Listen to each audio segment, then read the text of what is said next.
Hi everyone, welcome to my channel. ಇವತ್ತಿನ video ಏನಂತ ಹೇಳಿದ್ರೆ, ನೀವು ಆಲ್ರೆಡಿ ತಮ್ಮನೇಲಿ ನೋಡಿರ್ತೀರ. ಸೊ ನಿಮಗೆ ಅರ್ಥ ಆಗಿರುತ್ತೆ ಮ್ಯಾಟ್ರ್ ಏನಿದೆ ಒಳಗಡೆ ಅಂತ ಹೇಳಿಬಿಟ್ಟು. ಸೊ ಇದು ಬಂದುಬಿಟ್ಟು ನಂದು NT ಸ್ಕ್ಯಾನು ಎಕ್ಸ್ಪೀರಿಯೆನ್ಸು ಶೇರ್ ಮಾಡ್ತಾ ಇದ್ದೀನಿ. ನಂದು NT ಸ್ಕ್ಯಾನು ಎಕ್ಸ್ಪೀರಿಯೆನ್ಸ್ ಹೇಗಿತ್ತು ಅಂತ ಹೇಳಿದ್ರೆ, ನನಗೆ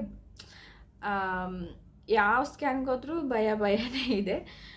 NT ಸ್ಕ್ಯಾನಲ್ಲೂ ಇದು 13 ವೀಕ್ಸಲ್ಲಿ ಮಾಡ್ತಾರೆ. NT ಸ್ಕ್ಯಾನು 12 to 13 ವೀಕ್ಸಲ್ಲಿ ಮಾಡ್ತಾರೆ.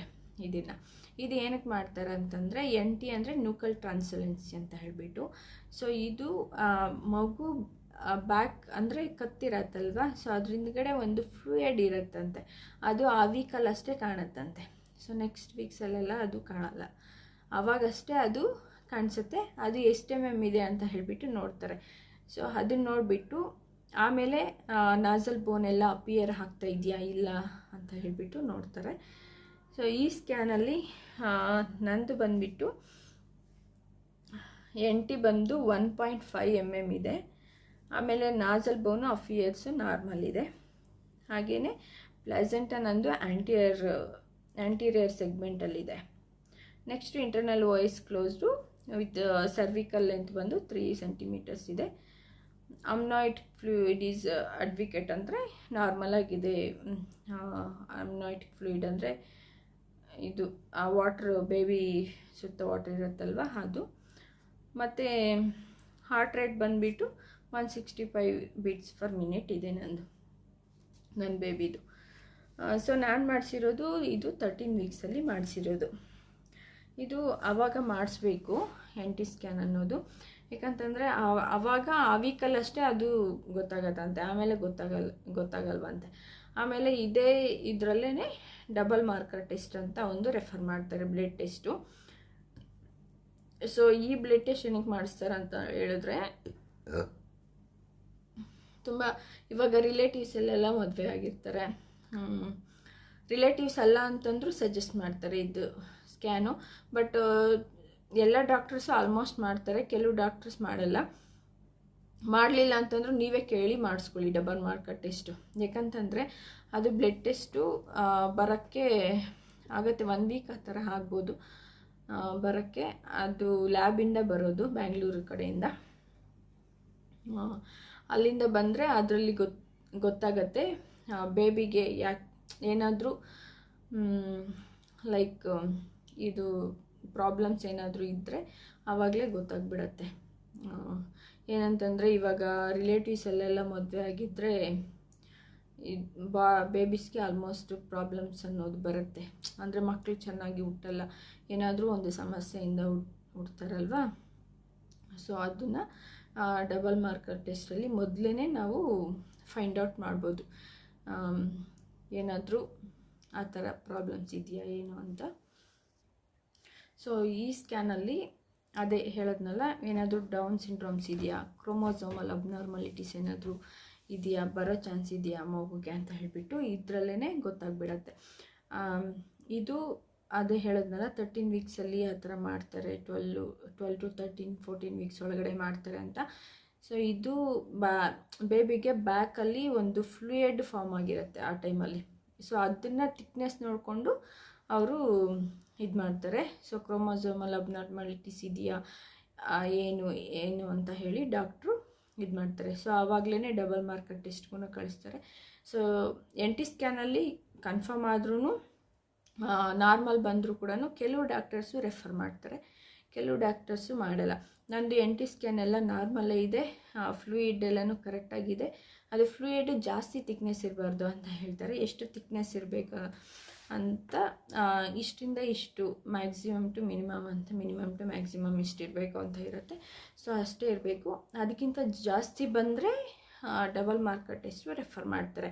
ಸೊ ಡಬಲ್ ಮಾರ್ಕರ್ ಟೆಸ್ಟಲ್ಲಿ ಕೂಡ ಏನಾದರೂ ಪಾಸಿಟಿವ್ ಆ ಥರ ಬಂತು ಅಂದರೆ ಮತ್ತು ತ್ರಿಬಲ್ ಮಾರ್ಕರ್ ಟೆಸ್ಟ್ ಇರುತ್ತೆ. ಸೊ ಅದನ್ನು ರೆಫರ್ ಮಾಡ್ತಾರೆ.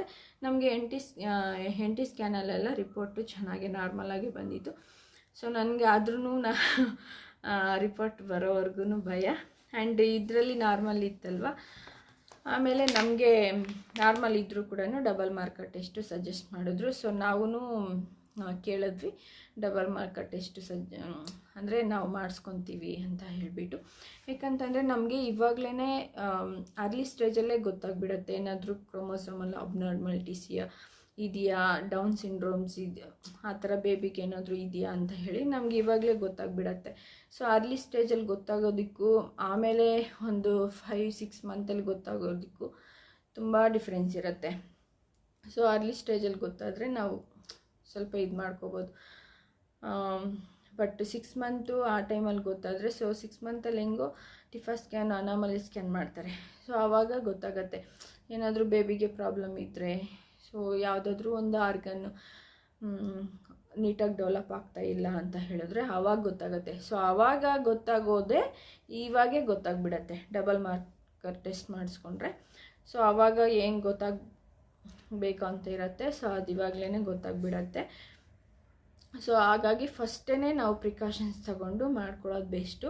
ಇದು ಎಷ್ಟು 2700-800 ಇದೆ ಈ ಬ್ಲಡ್ ಟೆಸ್ಟ್ಗೆ. ಸೊ ಹಾಗಾಗಿ ಸ್ವಲ್ಪ ಜನ ಮಾಡಿಸ್ಕೊಳ್ಳೋದು ಬೇಡ ಅಂತ ಅಂದ್ಕೊಳ್ತಾರೆ. ಬಟ್ ದುಡ್ಡು ಮುಖ ನೋಡಿ ಮಾಡಿಸ್ಕೊಳ್ದೇ ಇರಬೇಡಿ. ನಿಮ್ಮದು NT ಸ್ಕ್ಯಾನು ನಾರ್ಮಲ್ ರಿಪೋರ್ಟ್ ಬಂದರೂ ಕೂಡ ನೀವು ಡಬಲ್ ಮಾರ್ಕರ್ ಟೆಸ್ಟು ಒಂದ್ಸರಿ ಮಾಡಿಸ್ಕೊಂಡ್ರೆ ಬೆಟರ್ ಅಂತ it's my personal opinion. So ನಿಮ್ಮದು ಮತ್ತು ನಿಮ್ಮ ಇಷ್ಟ. ನಮಗೆ ಅವ್ರು ಸಜೆಸ್ಟ್ ಮಾಡಿದ್ರು. ಇನ್ ಕೇಸ್ ಸಜೆಸ್ಟ್ ಮಾಡಿಲ್ಲ ಅಂತಂದರೆ ನಾವೇ ಕೇಳೋಣ ಅಂತಾನು ಅಂದ್ಕೊಂಡಿದ್ವಿ. ಬಟ್ ನಾವು ತೋರಿಸ್ತಾ ಇರೋ ಡಾಕ್ಟ್ರು ಎಲ್ಲ ಟೆಸ್ಟೂ ಕಂಪಲ್ಸರಿ ಮಾಡಿಸ್ತಾ ಇದ್ದಾರೆ, ಒಂದು ಟೆಸ್ಟೂ ಸ್ಕಿಪ್ ಮಾಡ್ತಾ ಇಲ್ಲ.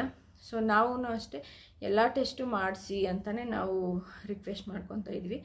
ಯಾಕಂತಂದರೆ ಇವಾಗ ನಾವು ಒನ್ ಟೈಮು ಇದು ಮಾಡ್ಕೋಬೋದು, ಮತ್ತೆ ನಾವು ಪ್ರಾಬ್ಲಮ್ಸ್ನ ಫೇಸ್ ಮಾಡೋಕ್ಕೆ ತುಂಬ ಕಷ್ಟ ಆಗುತ್ತೆ.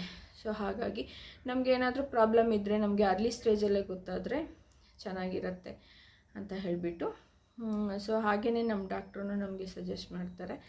ಯಾವುದೇ ಇದು ಬ್ಲಡ್ ಟೆಸ್ಟ್ ಆದ್ರೂ ಸಜೆಸ್ಟ್ ಮಾಡ್ತಾರೆ, ಇದು ಮಾಡಿಸ್ಕೊಳ್ಳಿ, ಇದು ಮಾಡಿಸ್ಬೇಕು. ರಿಪೋರ್ಟ್ ಬರೋದು ಇದು ಬ್ಯಾಂಗ್ಳೂರಿಂದ ಬರೋದು, ಬ್ಯಾಂಗ್ಳೂರು ಲ್ಯಾಬಿಂದ ಒಂದು 1 ವೀಕ್ ಆ ಥರ ಆಗುತ್ತೆ. ಸೊ ರಿಪೋರ್ಟ್ ಬರೋಕ್ಕೆ ನನಗೆ ರಿಪೋರ್ಟ್ ಬರೋವರೆಗೂ ಫುಲ್ ಭಯ ಏನು ಬರುತ್ತೋ ಅಂತ. ಆಮೇಲೆ ರಿಪೋರ್ಟ್ ಬಂದಮೇಲೆ ನಮ್ಮ ಹಸ್ಬೆಂಡೇ ಹೋಗಿ ರಿಪೋರ್ಟ್ ಪಾಸಿಟಿವ್ ನೆಗೆಟಿವ್ ಅಂತ ಕೇಳ್ಕೊಂಡು ಬಂದರು. ಸೊ ನಮ್ಗೆ ಅದರಲ್ಲೆಲ್ಲನೂ ನೆಗೆಟಿವೇ ಬಂದಿತ್ತು, ನಾರ್ಮಲ್ಲೇ ಇತ್ತು. ಸೊ ಆಮೇಲೆ ನೆಕ್ಸ್ಟು ಅನಾಮಲಿ ಸ್ಕ್ಯಾನು. ಸೊ ಅದೊಂದು ಭಯ.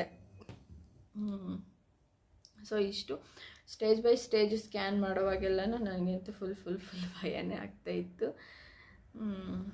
ಬಟ್ ಎಲ್ಲರೂ ಏನು ಭಯಪಡೋ ಅವಶ್ಯಕತೆ ಇಲ್ಲ. ನಮ್ಮದು ಒಂದು ಸ್ವಲ್ಪ ರಿಸ್ಕಿ ಪ್ರೆಗ್ನೆನ್ಸಿ ಆಗಿರೋದ್ರಿಂದ ನನಗೆ ಒಂದು ಸ್ವಲ್ಪ ಟೆನ್ಷನ್ ಅಷ್ಟೇ. ಸೊ ನಿಮ್ಮದೆಲ್ಲ ನಾರ್ಮಲ್ ಆರಾಮಾಗಿರೋ ಪ್ರೆಗ್ನೆನ್ಸಿ ಆದರೆ no need to worry. Okay, thank you for watching.